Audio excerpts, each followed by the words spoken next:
차가워진 날씨만큼이나 부동산 시장에도 찬바람이 불고 있습니다. 실수요자들도 선뜻 나서지 못하고 관망하는 상황이라 매물도 늘고 있는데요. 올 한 해 서울을 중심으로 가파른 상승 곡선을 그리더니 몇 달 새 가격이 뚝 떨어진 지역도 있어서 당황스러운 분들도 계실 것 같습니다. 네, 최근 집값 분위기와 함께 눈길을 끄는 지역의 임장 소식까지 살펴보겠습니다. 설춘한 세종사이버대 부동산학과 교수 자리했습니다. 어서 오세요. 어서 오세요, 설 교수님. 네, 안녕하세요. 오랜만입니다. 네. 예. 야, 이게 벌써 또 이 얘기를 해야 됩니까? 부동산 시장의 찬바람 뭐 이런 얘기. 아니, 집값이 떨어진다. 서울. 그중에서도 이제 고가 아파트 몰린 쪽에 이쪽도 결국 대출 규제. 그러면 금리 인하도 소용 없습니까, 이거? 어떻게 되는 겁니까, 이거?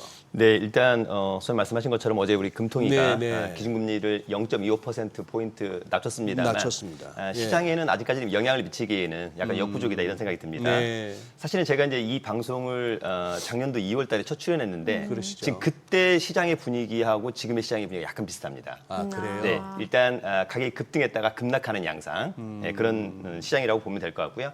시장은 한마디로 가격은 하락하고 있고 네. 거래는 정체되고 있고 매물은 쌓이고 있다 이렇게 좀 이해하시면 가장 좋을 것 같습니다. 허허. 네, 그만큼 예. 시장은 좋지 않다라고 하는 예, 점이 예. 있고요. 네. 최근 이제 단기간 급등을 한 지역을 위주로 좀 급락하고 있다. 특히 이제 서울, 경기, 인천에서 특히 이를테면 역세권의 신축의 아파트들이 신고가를 기록한 다음에 약간 최근 한 1, 2개월 동안 급락하는 양상을 좀 보이고 있다. 이렇게 좀 이해하시면 좋을 것 같고요.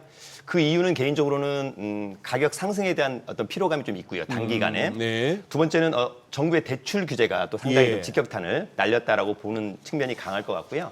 또 마지막으로는 취득세 중과 등으로 인해서 이를테면 이제 과거에는 법인이 또 주택을 매입하는 경우도 있었고 또 1주택자가 2주택 또는 3주택을 매입하는 경우도 상당히 있었습니다만 최근에 어떤 그 취득세 중과로 인해서 일단 뭐 법인들은 무조건 취득세가 12%거든요. 네. 이건 뭐 엄청난 그러네요. 금액이다라고 하는 점이 있고요. 네. 또 하나 이제 이 취득세 중과와 관련돼서 사람들이 많이 좀 무시하는 경향이 있는데 얼마 전에 이제 제 지인분이 네. 이를테면 서울 강남에 이제 집이 있는 분이에요. 예. 근데 이분이 이제 경매로 예. 서울 강서구의 아파트를 하루에 2건을 입찰합니다. 어허. 근데 이제 본인이 생각하기에는 입찰 가격이 감정가 대비 한 72, 3%밖에 되지 않기 때문에 이번에도 나는 둘 다 유찰될 거야라고는 생각을 갖고 가볍게 넣어본 거예요. 근데 둘 다 낙찰이 돼버린 겁니다. 일단 이것이 시장이 굉장히 어렵다라고 하는 것을 하나 반증했고요. 두 번째 문제는 뭐냐면 우리 이제 서울 같은 경우가 전국의 조정 대상 지역이 딱 4군데가 있습니다. 네. 강남, 서초, 이를테면 송파, 용산입니다. 네. 근데 이분이 이제 강남에 집이 하나 있었고요. 근데 강서구는 이를테면 조정 대상 지역이 아니기 때문에 네. 예. 하나만 낙찰받았다라고 한다면 취득세가 그냥 1에서 3%거든요.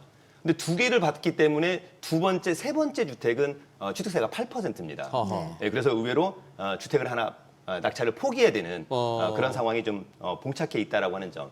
다만 이제 취득세 중과 완화와 대해서는 지금 이제 국회에 개정안이 올라가 있기 때문에 올해 이걸 좀 한번 지켜봐야만 할 것이라고 생각이 듭니다. 뭐 낙찰 포기하는 데는 무슨 특별한 페널티는 없습니까? 아닙니다. 낙찰을 포기하면 네. 입찰 보증금을 포기하는 입찰 겁니다. 보증금. 네. 맞아. 그러면 거의 한 3천만 원, 4천만 원 정도에 날리는 거죠. 네, 맞습니다. 그렇구나. 네. 예. 이번 달에 서울 매매 가격 전망 지수가 지금 7개월 만에 하락 전망으로 전환이 됐다고 하는데 사실 뭐 대장 아파트로 불리는 선도 아파트 가격 오름세도 둔화되고 있는 양상이고 또 서울이 이 정도면 사실 지방은 상황이 더 심각할 것 같은데요. 네, 맞습니다. 지방은 상당히 어렵다. 예. 네, 그렇게 좀 이해를 하시면 좋을 것 같고요.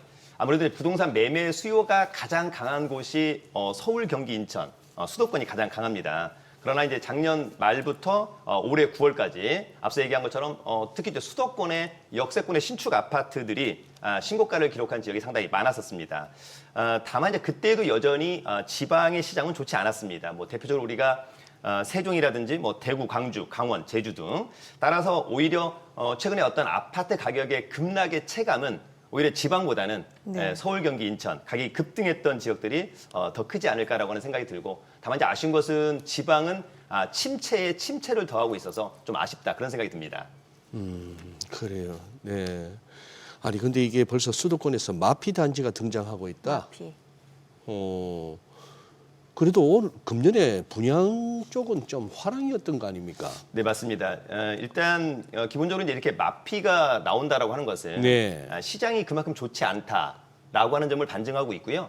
또 하나는 이제 그 지역에 과연 이 새 아파트를 이를테면 분양을 받았을 때 차후의 기대감이 또 그렇게 크지 않다라고 하는 것을 반증하고 있다라고 이해하시면 좋을 것 같습니다. 대표적으로 뭐 가령 우리가 강남 3구라든지 뭐 용산 마포에서 네. 이를테면 뭐 마피 이런 얘기는 상상할 수 없는 예. 그런 이야기입니다.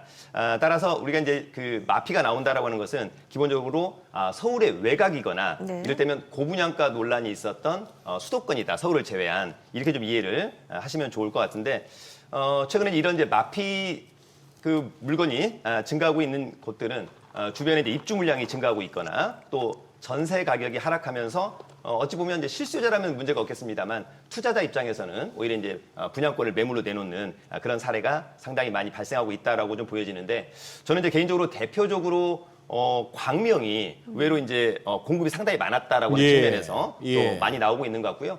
송도도 마찬가지다 그런 생각이 드는 건데 하나만 좀 한 예를 좀 들어보면 네. 경기도 광명시 광명자이 힐스테이 SK뷰 아파트 같은 경우에는 이를테면 전용 84제곱미터가 분양가 12억 2천만 원입니다만 이미 이제 마피로 한 10억 8천만 원에 나온 경우도 있었고요. 예. 또 광명 센트럴 아이파크 전용 84제곱미터 역시 이제 분양가 한 12억 7,200만 원이었는데 지금 한 3, 4천만 원 정도 네. 낮은 마피가 나와 있다라고 하는 점. 이제 관건은 앞으로 시장이 어떻게 될 거냐 여부가 중요할 것 같습니다. 다시 한번 시장이 턴해서 우상향한다라고 한다면 마피는 없어질 것 같고요. 여전히 시장이 침체로 간다라고 한다면 이 마피 물건은 쌓이면서 악성 매물로 전환될 가능성도 배제할 수는 없을 것 같습니다. 교수님, 근데 마이너스 프리미엄인데 왜 마프가 아니고 마피예요? 마이너스 프리미엄. 글쎄, 그러면 마프 아닙니까? 보통 이제 네. 피가 붙는다라는 그래서 걸 맞습니다. 네. 쓰다 피, 보니까 피. 네, 예. 프리미엄. 예, 피가 붙는다 여기 나와서 이제 마피까지 그래서 나온 마피. 거예요. 네. 예, 예. 알겠습니다. 아니 근데 이렇게 지금 보면은 뭐 집값 상승세도 그렇고 지금 마이너스 프리미엄 그 단지들도 생겨나고 있는 상황인데 지금 연말 분양 시장 지금 대어들 줄줄이 기다리고 있다면서요. 네, 맞습니다. 예. 올해 이제 마지막 분양 시장이 열렸다 네. 이렇게 좀 보시면 좋은데 특히 이제 여전히 그럼에도 불구하고 서울, 경기, 인천에서의 분양에 대한 기대감은 여전히 높다. 그런 생각이 좀 들고요. 그 중에서도 많은 분들이 나는 역세권이면 좋겠다. 또 브랜드, 일군 브랜드이면 좋겠다. 이렇게 생각하는 분들이 또 상당히 많이 있고 이를테면 이제 분양가만 시세보다만 싸다라고 한다면 네. 청약을 하실 분들은 상당히 많이 있는 것 같습니다. 먼저 이제 엊그제 분양을 진행했습니다. 서울 노원구 월계동의 서울원 아이파크. 이 아이파크 같은 경우에는 이제 3,032세대 중에 1,856세대가 이제 일반 분양을 했는데요. 1순위에서 14.9대 1의 경쟁률을 기록했습니다. 그래서 1순위 마감이 됐습니다. 다만 이제 약간 아쉬운 것은 분양가가 16억 원이 넘는 중대형 면적은 절반 가량이 미달됐습니다. 우리가 이제 그 서울 같은 경우에도 이를테면 강남 3구라든지 핵심적인 지역은 중대형 면적이 여전히 인기가 있습니다만 서울의 약간 외곽 같은 경우에는 중대형에 대한 인기가 또 가격도 높다라고 한다면 약간 좀 부담을 느끼는 그런 부분이 있었고요. 또 하나는 경기도 안양시의 평촌자이 퍼스니티가 있었습니다. 이 아파트 같은 경우에는 이제 2,737세대 중에 570세대가 이제 일반 분양을 했는데 이게 이제 엊그제 분양 결과가 나왔습니다. 평균 13대 1 경쟁률을 기록했고요. 12월 4일 날 당첨자가 발표될 것으로 보이는데 특히 이제 이 지역 같은 경우에는 역세권이 아니어서 약간 아쉽습니다만 차후에 이제 월판선, 월곶 판교선 2029년도 개통 예정이다. 이런 이제 호재도 앞으로 좀 기대감이 있다라고 좀 보여지는 것 같고요. 마지막으로 인천 연수구 같은 경우에는 선호도는 상당히 높습니다. 송도가. 근데 주변에 공급 물량이 너무 많다라고 하는 점은 또 약간 아쉬운 그런 점 잘 체크를 좀 해봐야 될 것으로 보입니다. 네. 월판선이 어디? 월곶, 월곶에서 네, 판교. 네, 오, 그건 굉장히 편해지겠는데 그거. 맞습니다. 다만 이제 이게 2029년도 개통이 된다라고 합니다만 또 이제 그것이 실제로 개통되기까지는 또 시간이 좀 많이 소요될 수 있다라고 하는 점도 고려해야 될 것으로 보입니다. 그러네요. 예. 교수님, 이 부분은 어떻습니까? 이거 이 분당 일산 이쪽 해서 이제 평촌 중동 3번 이게 이제 일기 신도시네. 네. 예, 이제 선도지구 선정 결과가 나왔다면서요. 네, 맞습니다. 예. 저는 이제 그 기본적으로 제가 이제 예전에 이제 임장을 또 이쪽 지역에 많이 갔었었는데 네. 일단 일기 신도시가 기본적으로 높은 용적률을 현재 기록하고 있습니다. 네. 그렇다라고 한다면 사실은 재건축에 대한 기대감이 별로 없었다. 예. 그래서 뭐 저희가 지난번에도 갔었을 때 뭐 분당이라든지 일산 같은 경우에도 재건축보다는 리모델링 사업에 좀 주력을 네. 하는 네. 그런 분위기였었습니다. 다만 이제 이번 그 윤석열 정부에서 일기 신도시 재건축 상당히 좀 중요한 공약으로 내걸었었고요. 이 사업 선도지구를 통해서 사업 기간을 최소화하고 두 번째는 이제 용적률을 좀 상향해주겠다. 네. 이런 부분들이 있는 거거든요.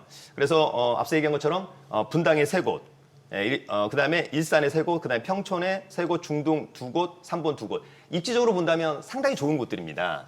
상당히 좋은데 과연 이제 이것이 어떻게 좀 진행될 것인가라고 하는 점이 있었고, 다만 이제 국토부 선도지구에 지정이 되었기 때문에 이를테면 학교 설립 지원의 문제 이런 것들을 좀 해소하겠다. 또 분담금 산출 지원을 좀 해주겠다라고 하는 여러 가지 것들이 있습니다만, 사실 이 사업이 성공하기 위해서는 가장 중요한 것은 관건은 수익성입니다. 그만큼 수익성은 좀 좋고, 이를테면 분담금을 최소화하면서 글쎄, 시세 차익을 날 수 있느냐, 예. 이것이 관건으로 보여지는데 예. 이제 그것은 사실 좀 예측하기는 약간 좀 어려운 또 그런 부분이 있습니다. 요즘은 좀 그 재건축이 됐건 이거 해서 돈 좀 번다는 건 좀 이제 좀 지난 거 아닙니까? 일단 기본적으로 네. 사실은 뭐 시세는 나쁘지 않은데 네. 이게 사실은 이제 그 재건축 원자재 가격, 공사 비용이 너무 예, 많이 급등했다라고 예, 하는 측면에서 예. 그러니까 이것이 한 4, 5년 전만이라 하더라도 공사비가 훨씬 더 줄었을 거거든요. 네. 그렇다면 오히려 미래 가치가 상당히 좋았을 텐데 지금은 이 사업비 자체가 너무 높기 때문에 분담금을 많이 낸다. 그렇다면 시세 차익이 별로 없다? 그렇다면 굳이 내가 재건축을 해서 네. 라고 하는 어떤 물음표를 그 갖게 되는 부분이 주민들 있는 것 동의 같습니다. 얻는 데 있어서 제일 걸림돌이 저거더라고요. 맞습니다. 예. 네, 현재 이제 이 예. 사업 선도지구 신청할 때에는 네. 동의율도 상당히 높았던 것 같습니다. 네, 뭐 네. 한 90%가 넘는 경우가 예. 많았으니까. 예. 다만 이제 나중에 이것이 과연 분담금이 얼마고 어떤 수익이 나느냐에 따라서 또다시 약간 좀 조정이 될 가능성이 있다고 봅니다. 네. 그러니까. 오늘 임장 얘기 좀 여쭤볼게요. 오랜만에 나오셨으니까 이제 경매에 참여하고 싶지만 또 어떻게 해야 할지 모르는 분들도 상당히 계시고, 또 경매 기본은 임장이라고 하잖아요. 그러니까 네. 실제로 그 현장에 나가서 직접 매물을 살펴보는 거잖아요. 네. 임장 전에 뭐부터 준비를 해야 될까요? 네, 일단 먼저 좀 말씀드리고 싶은 네. 게, 사실 이제 많은 분들이 지금 전화가 와서 네. 지금이 좀 경매로 낙찰받기 좀 부담스럽지 않느냐, 시장이 좋지 않은데, 네. 그런데 오히려 경매로 낙찰받기에 가장 좋은 시기가 지금 같은 시기입니다. 아하. 많은 분들이 야, 시장이 어려울 거야, 그렇겠죠. 단기 급락하고 어려울 거야라고 할 때 이럴 때가 오히려 싸게 낙찰받을 수 있는 저는 오히려 저로의- 공급이 많으니까. 맞습니다. 예, 예. 저로의 찬스라고 좀 생각이 들고요. 자, 먼저 이제 우리가 임장 같은 경우를 많이 가게 되는데, 사실 임장을 가기 전에 그냥 막연히 가시는 분이 있는데, 네. 전 그러기보다는 이를테면 제가 만약에 인천을 간다, 또는 뭐 용인을 간다, 뭐 수원을 간다, 김포를 간다라고 한다면 그 지역, 그 지자체에서 나온 이를테면 2040 도시기본계획이 있습니다. 네. 김포 도시기본계획, 용인 도시기본계획, 그러니까 이런 걸 보면은 그 지자체가 앞으로 그 지역을 어떻게 개발할 거다, 그 지역의 개발 호재 이런 것들이 나와 있거든요. 그래서 먼저 그 각 지자체별 도시기본계획을 한번 읽고 가면 좋을 것 같다. 다만 이제 이런 것들을 우리가 쉽게 구할 수 있을까? 구할 수 있습니다. 각 지자체 사이트나 토지 이음이라고 하는 정부가 운영하는 사이트에 보시면 토지 이음이라고 하는 네. 사이트에 보시면 이 도시기본계획을 좀 획득할 수 있다라고 하는 점이 있고요. 더불어서 이제 우리가 현장 갈 때 이제 체크리스트를 가져가는데, 네. 먼저 이제 아파트하고 제가 이제 오늘은 상가 같은 경우에 무엇을 좀 체크해야 될까라고 하는 걸 좀 말씀드리고 싶은데, 먼저 이제 우리가 아파트 같은 경우에는 꼭 세 군데를 가는 거거든요. 첫 번째는 관리사무소를 가고 중개사무소를 가고 이제 직접 현장을 가게 되는 건데, 먼저 이제 관리사무소에 가면은 기본적으로 관리비를 좀 물어보는 거죠. 중요한 건 이제 그 중에서도 체납 관리비. 예. 근데 체납 관리비가 통상 우리가 이제 경매 나온 아파트 가보면 네. 거의 다 내건 한 100만 원 미만입니다. 예. 그러면 큰 고려의 대상이 되지 않는데, 네. 제가 이제 얼마 전에 다녀온 아파트는 체납 관리비가 한 800만 원 정도. 와. 그러면 또 결코 낮은 금액은 예, 아니기 때문에. 예. 다만 이제 체납 관리비 중에 원래 낙찰자는 3년치 공용 부분만 인수하는 것이거든요. 다 인수하는 것은 아니어서. 그래서 그거는 이제 관리사무소하고 협의를 좀 해보시면 좋을 것 같고, 사실 이제 구축 아파트가 가장 안 좋은 것은 이제 주차 대수가 좀 부족하다라고 하는 점. 예. 삶의 질이 좀 떨어져서. 그래서 아마 신축 아파트를 많은 분들이 선호하지 않을까 그런 생각이 들고요.